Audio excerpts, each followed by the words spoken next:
Someone that's fiery for Jesus is going to offend false believers.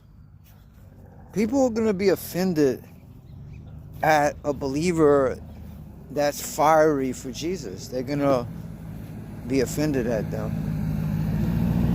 The religious people were always offended at Jesus Christ. If you go read the scriptures, they were always offended. They was always making accusations against Jesus. Jesus testified to them that their works were evil. He rebuked their sin. He called the religious people that were deceived snakes and vipers and children of hell. And they were offended. When you get on fire for Jesus, you're going to scorch everyone who walks in the flesh. What I mean is your words, the way you speak, your zeal, it's going to scorch them. They're going to get offended. They're going to get agitated at you because you're on fire for God. And you're not a people pleaser.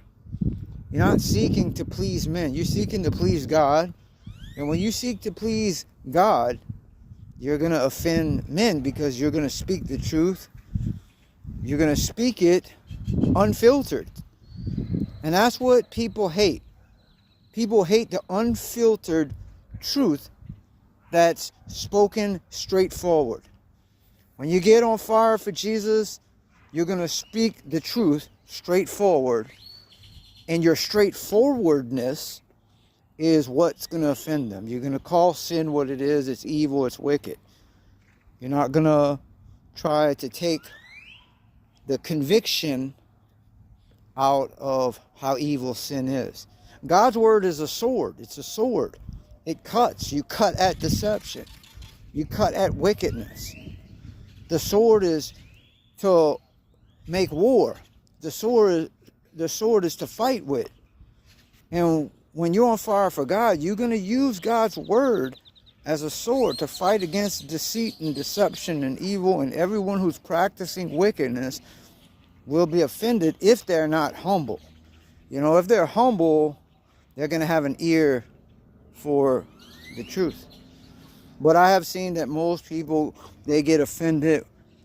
They get offended at fiery Christians because the fiery believer is going to have a zeal that will scorch people who walk in the flesh. They walk in sin. They'll be agitated and offended.